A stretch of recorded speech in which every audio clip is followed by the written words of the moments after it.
Sebetulnya bagi seorang yang diutus oleh Allah SWT tentunya dituntut tanda-tanda kebenaran berupa wahyu-wahyu yang mendukung pendakwaan beliau ini. Jadi ketika beliau dituntut suatu tanda agung kepada kelompok Hindu, karena kepada Kristen Islam itu sudah banyak Allah Ta'ala menunjukkan tanda-tanda kebenaran beliau, maka beliau kemudian pergi mengadakan meditasi di satu tempat namanya Hoshiarpur selama 40 hari 40 malam. Untuk memenuhi permintaan itu? Ya, memohon satu tanda agung tentang kebenaran pendakwaan beliau. Nah, di Hoshiarpur itulah selama 40 hari 40 malam beliau mengadakan meditasi ini, mendapat jawaban yang tadi disebutkan ada kira-kira 52 kata kalimat itu. Nah, ini juga dengan karunia Allah SWT dengan kebesaran dan keagungannya ini menyempurnakan bahwa beliau akan mengemban predikat sebagai Khalifatul Masih itu selama 52 tahun.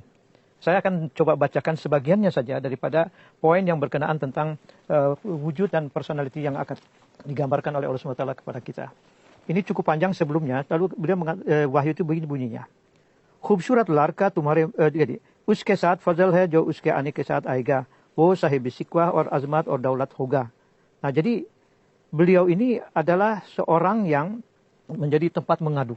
Jadi sumber daripada segala kecintaan dan musyawarah ini akan dipimpin oleh beliau. Or azmat or daulat hoga. Dia seorang agung dan mulia, karismatik, dan juga akan diberikan kekayaan tadi. Bukan hanya duniawi saja, tapi rohani.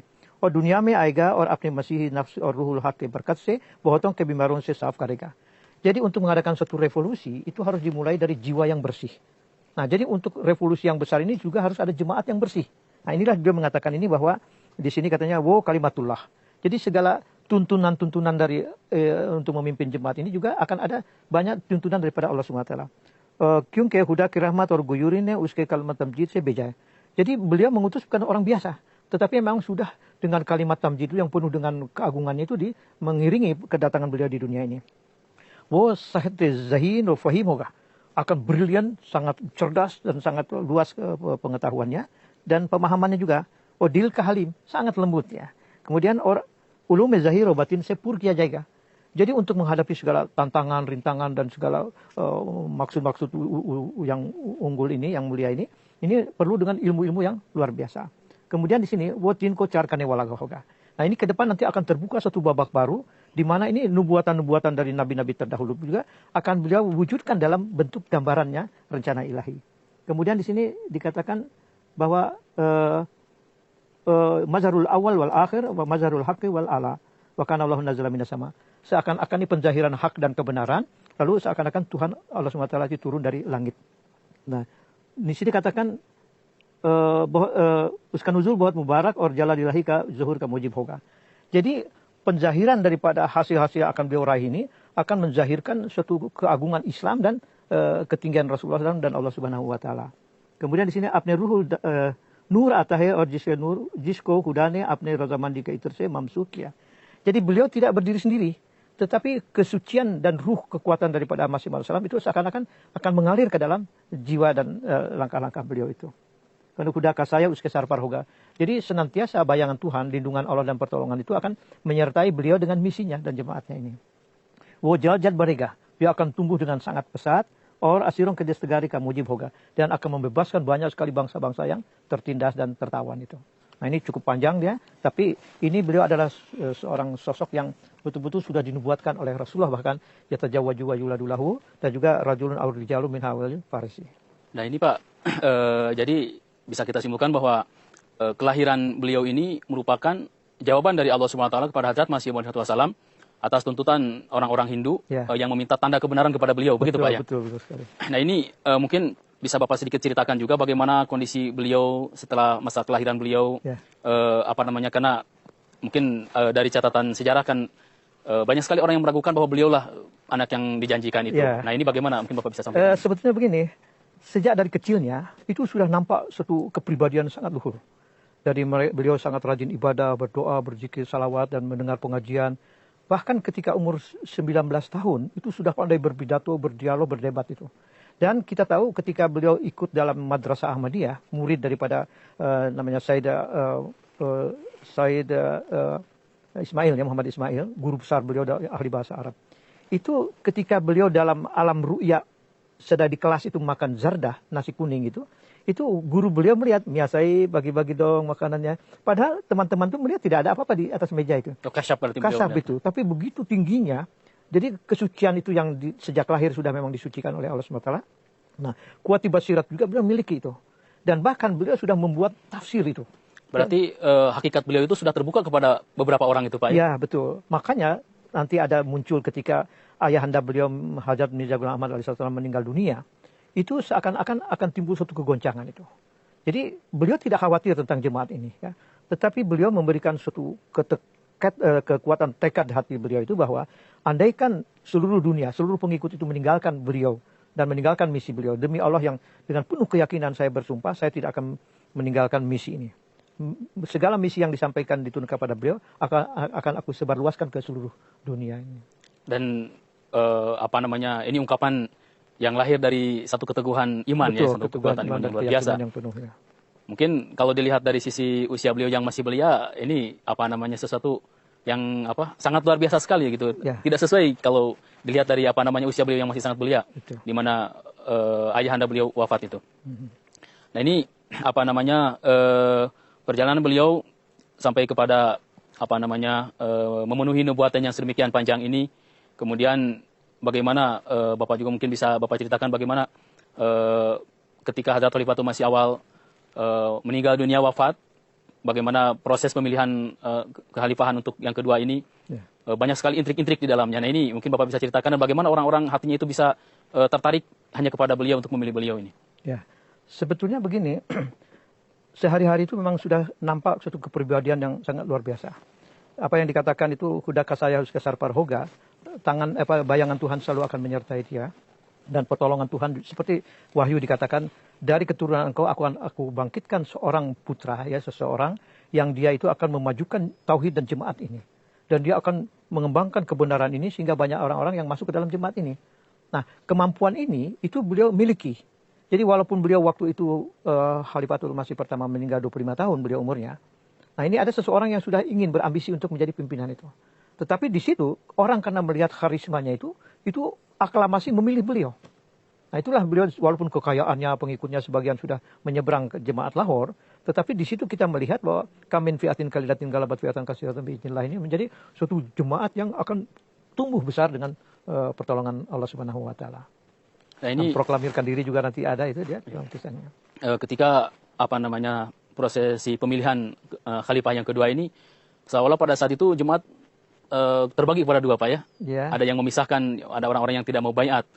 Yaitu yang akhirnya mereka malah mengingkari nizam khilafat ini. Lalu bagaimana pandangan beliau terhadap mereka ini? Begini, pada saat sebetulnya ya kan melihat beliau masih sangat muda belia, ya. Sedangkan Muhammad Ali seorang yang berilmu, yang dekat dengan Masih Maud SAW. Secara lahiriah itu beliau memang di atas lah itu. Tetapi orang-orang yang mempunyai Quwati Basirat melihat akan kemampuan sang pemuda ini, artinya putra yang dijanjikan ini. Nah, jadi walaupun kekayaan jemaat sudah diambil oleh mereka, nah jemaat ini tumbuh di situ, ya. Kemudian beliau memperkuat, karena apa? Di situ adalah janji Allah SWT akan Masih Maud mengatakan bahwa tangan Tuhan akan di atas khilafat ini. Nah, itulah beliau sebagai tangan Tuhan yang akan selalu membimbing dalam jemaat ini. Kemudian kalau kita kaitkan dengan ilham atau nubuatan yang disampaikan Allah Ta'ala kepada Hadrat Masih Maud SAW tentang kelahiran sosok putra agung ini, putra yang dijanjikan ini, dan kita sama-sama saat ini mengimani bahwa beliaulah sosok yang dijanjikan ini. Nah ini apakah beliau mendakwakan sendiri bahwa beliau ini adalah putra yang dijanjikan, lalu kira-kira tahun berapa gitu beliau mendakwakan dirinya ini, dan apakah yang latar belakanginya, apakah Allah Ta'ala menyampaikan pada beliau kabar gaib dan sebagainya bahwa memang beliaulah gitu putra yang dijanjikan ini. Mungkin Bapak bisa jelaskan. Bulan Januari itu beliau mengantar seperti Umi Tahir itu adalah ibunda daripada Hadrat Khalifatul Masih yang keempat, sakit keras dan dibawa ke Lahore. Umi Tahir ini istri beliau? Bukan. Ya betul, istri beliau itu. Nah, beliau itu kemudian pada suatu malam mendapat mimpi bahwa Allah telah menjadikan beliau sebagai muslim maut.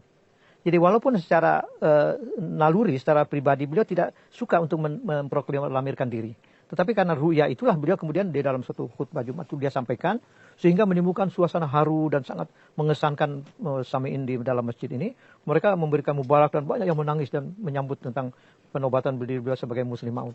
Dan setelah itu beliau kemudian yang lalu diadakan satu ijlas, satu seminar tentang Muslim Maud ini. Yang hadir ini orang-orang banyak sekali. Di antaranya Hazrat Mufti Muhammad Sadiq Sahib, Qazi Muhammad Nazir Sahib, Fazil Lalpuri, Hazrat Maulwi Abdurrahim Sahib Nayyar, Hazrat Khan Sahib Munsi Barakat Ali, Hazrat Master Abdurrahman Sahib non Muslim, Hazrat Maulwi Said Sarwar Shah dan Maulwi Atta Sahib dan Maulwi Abdurrahman Sahib Dart. Ini sahabat-sahabat beliau yang berkaliber. Dan beliau mendukung sekali tentang pemenuhan nubuatan sebagai Muslim Maud.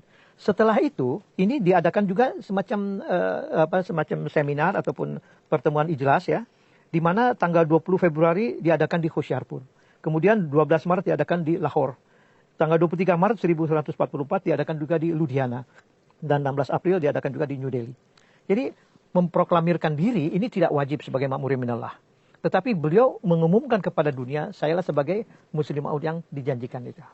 Apakah ada tuntutan juga dari orang-orang waktu itu, Pak, yang mendengar nubuatan tersebut? Tidak. Bahwa itu sebetulnya dorongan dan dasarnya itu adalah dari ru'ya tadi yang dilihat oleh beliau di Lahore pada waktu istrinya itu sakit keras di sana. Jadi selama dari Allah SWT sendiri tidak ada atau tidak disuruh lah, tidak diperintahkan untuk mendakwakan dirinya sebagai Muslim Maud. Jadi beliau tidak lakukan itu ya. Sebetulnya begini, seperti Aurangzeb ya atau Umar bin Abdul Aziz itu yang beliau sebagai mujadid pertama ya, itu tidak ada proklamasikan dirinya dia sebagai mujadid. Ya, tetapi dari karya-karya agung dan kesucian dirinya itulah kemudian orang mengenal beliau itu sebagai mujadid dan orang-orang yang diutus oleh Allah Subhanahu wa taala. Nah, kalau kita melihat runtutan daripada 52 kata dari wahyu tentang diri beliau, itu semua tergambar A to Z, dari A sampai Z itu memang sempurna semuanya itu. Seperti beliau nanti ke Eropa atau membangun badan-badan lalu menyebar luaskan para mubalighin, itu bagian daripada rencana ilahi yang sudah memang disebutkan dalam nubuatan tentang pribadi beliau. Tadi menarik tentang Bapak sebutkan bahwa beliau ke Eropa. Oh iya. Nah, ini dari catatan sejarah bahwa jemaat Islam Ahmadiyah ini di masa Hadrat Masih Maud dan di masa Hadrat Khalifah awal mungkin ya, itu hanya terbatas di negeri Hindustan saja. Nah, ini baru di masa beliau ini jemaat ini melebar sampai ke Eropa. Betul. Nah, ini bahkan saya mendengar bahwa beliau pernah melakukan perjalanan juga ke Eropa sebanyak 2 kali. Ini perjalanan untuk apa, Pak? Ini bisa Bapak jelaskan mungkin? Ya, sebetulnya memang kalau kita melihat seperti dalam laptop atau komputer ada mouse ya. Jadi kemana arah itu akan terbuka. Ada nubuatan bahwa matahari akan terbit dari barat. Jadi naluri beliau bahwa Zulkarnain juga akan nanti pergi ke daerah terbenamnya matahari, itu sudah ada suatunya jalan ke sana itu. Jadi pergian beliau ke sana itu tidak seorang diri. Beliau membawa 12 sahabat-sahabat yang ternama. Dari situlah kemudian beliau menyebarkan 12 para sahabat itu, ada yang ke Timur Tengah, ada ke Eropa, ada yang ke Saudi Arab juga, ada yang ketika di Eropa itulah disebarkannya. Tidak, atau setelah pulang dulu. Jadi itu cikal bakal menyebarluaskan para mubalighin ini ya, mujahidin Islam ini untuk menyebarkan Islam. Aku akan sampaikan tabligh engkau ke pelosok-pelosok dunia. Kan gitu kan. Lalu dia akan memecahkan salib, tentunya yang menjadi target beliau di mana Kristen yang sudah cukup kuat itu dikirim duta-duta beliau secara untuk memenangkan Islam di sana. Jadi seolah-olah perjalanan beliau ke Eropa ini merupakan pembuka jalan gitu, Pak. Ya. Untuk terbitnya matahari Islam di sana, Pak ya. Betul. Sebab gini, tahun 34 kan beliau mendirikan Tahrik Jadid kan. Tahrik Jadid itu kan beliau dirikan itu. Nah, itu adalah untuk mengimbangi gerakan Ahrar tadi. Nah, di sana tuh beliau mendirikan Madrasah Ahmadiyah untuk kaderisasi para mubalighin. Nah, kemudian dibukalah pertabligan di sana, misi-misi yang di negara-negara besar itu. Nah, apa yang dikatakan dalam wahyu ini, bahwa jemaat ini akan 2 kali lipatan lebih maju. Dan banyak bangsa-bangsa yang akan dibebaskan dari cengkeraman itu. Dan banyak orang yang terkubur itu akan bangkit hidup kembali. Nah, itu secara rohani, bukan orang yang sudah mati terkubur itu akan bangkit. Tetapi kebangkitan rohani ya, sebagai muslih rabani. Ya, orang-orang yang rohaninya sudah mati mungkin, Pak ya? Ya, betul. Terkubur dihidupkan kembali oleh beliau. Itu dia. Jadi, buah dari perjalanan beliau ke Eropa ini merupakan sebagai pembuka jalan untuk pertabligan Islam di sana, Pak ya? Ya. Dan sekarang saat ini sudah ada di berapa negara itu, Pak? Baik, sebelum sampai ke berapa negara, sebetulnya ini ada strategi yang beliau atur memang sudah dalam rencana ilahi. Yaitu memindahkan, artinya dari markaz Qadian ke Rabwah. Karena dalam wahyu itu ada dikatakan, Tin ko char karne wala hoga, akan menjadikan 3 menjadi 4. Nah, Rabuah ini menjadi pusat daripada perkembangan jemaat di sana, ya, menjadikan suatu kota yang di mana konsentrasi pertabligan itu di sana. Nah, dari situlah kemudian beliau menyebarkan misi-misi yang beliau monitor itu dari Rabuah, ya, selama beliau mengemban sebagai Khalifatullah Masih itu. Baik, terima kasih, sangat menarik sekali tadi kalau kita simak ya, perjalanan hidup beliau dari mulai, bahkan beliau ini memang betul-betul sosok yang agung gitu, karena untuk kelahiran beliau pun sudah melalui suatu nubuatan yang sangat agung. Dan tadi juga Bapak sudah sampaikan bahwa nubuatan-nubuatan yang merupakan atribut dari beliau ini satu persatu secara sempurna telah zahir pada diri beliau ini. Betul. Ada satu yang menarik tadi, bahwa beliau ini akan dikaruniai ilmu yang ilmu zahirobatin purki ajaiga. Nah, ini bisa Bapak sedikit sampaikan pada kami bagaimana penzahiran dari nubuatan ini. Satu contoh saja, di Rabuah itu ada Khilafat Library. Khilafat Library. Itu ribuan buku-buku.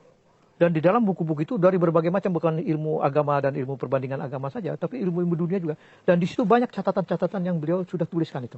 Catatan tangan beliau sendiri. Bayangkan dalam masa muda beliau sudah mampu menulis tafsir kabir itu. Ya. Dan terjemahannya juga ini yang katanya orang akan mencari tafsir ini di dunia nanti. Jadi terjemahan tafsir daripada Al-Quran ini dan tafsirnya itu beliau itu tidak ada yang mengungguli. Ya, begitu luas dan wawasan. Berapa jilid Pak ini tafsir kabir ini? Itu Hajat Masih Maud tentu beliau menuliskan buku-bukunya itu, dan Hajat Masih Muslim Maud juga beliau menulis juga. Tetapi maksud saya ilmu-ilmu yang dalam kandungan tafsirnya itu dan buku-buku yang lain juga beliau banyak tuliskan itu, ya, sebagai Raja Pena. Dan, banyak sekali berarti ya? Mungkin. Oh, banyak sekali. Bahkan pidato-pidato, ceramah dan khutbah-khutbah sekarang sudah diterjemahkan dalam berbagai bahasa. Jadi tidak ada satu warisan ilmu rohani yang begitu tingginya yang akan terlepas dari jemaat ini. Jadi mungkin saat ini kita bisa dapati lah Pak ya, pemenuhan dari nubuatan itu di perpustakaan jemaat kita. Ada sebetulnya yushabihu abahu walayabahu. Dia akan mirip seperti ayahnya. Dalam keilmuan, dalam kerohaniannya, dalam pembelaan terhadap jemaat itu memang terwarisi juga kepada pribadi beliau itu. Baiklah, terima kasih banyak Pak. Sebetulnya masih banyak sekali ini hal yang ingin saya gali di pada kesempatan ini. Tapi mungkin kita akan break dulu sebentar. Insya Allah nanti akan kita lanjutkan lagi. Pemirsa MTA yang beriman, baiklah kita break dulu sebentar dan tetaplah bersama kami di Dialog Spesial. The Divine Revelation Concerning the Muslim Oath. In the announcement of 20th of February 1886, the promised Messiah, peace be upon him, says, God the merciful, the noble, the high, the exalted, who has power to do all that he wills, glory be to him and exalted be his name, has vouchsafed to me the following revelation. I confer upon you a sign of my mercy according to what you have begged of me. So I have heard your entreaties and have honored your prayers with my acceptance through my mercy and made your journey a source of blessings for you. Therefore a sign of power, mercy, nearness is bestowed on you. A sign of grace and beneficence is awarded to you, and you are granted the key of success and victory. Peace on you, O victorious one. Thus did God speak, so that those who desire life may be rescued from the grip of death, and those who are buried in the graves may come out of them, and so that the superiority of Islam and the dignity of God's word may become manifest unto the people, and so that truth may arrive with all its blessings, and falsehood may flee with all its ills, and so that people may understand that I am the Lord of power, I do whatever I will, and so that they may believe that I am with you, and so that those who do not believe in God and deny and reject His religion and His book and His holy messenger Muhammad, the chosen one, sallallahu alaihi wasallam, may be confronted with a clear sign, and the way of the guilty ones may become manifest. Rejoice, therefore, that a handsome and pure boy will be bestowed on you. You will receive an unblemished youth who will be of your seed and will be of your progeny. A handsome and pure boy is coming as your guest. His name is Emmanuel and also Bashir. He has been invested with a spirit of holiness, and he is free from all impurity. He is the light of Allah. Blessed is he who comes from heaven. He will be accompanied by grace, which will arrive with him. He will be characterized with grandeur, greatness, and wealth. He will come into the world and will heal many of their disorders through his messianic qualities and through the blessings of the Spirit of holiness. He is the word of Allah, for Allah's mercy and honor have equipped him with the word of majesty. He will be extremely intelligent and perceptive and will be meek of heart and will be filled with secular and spiritual knowledge.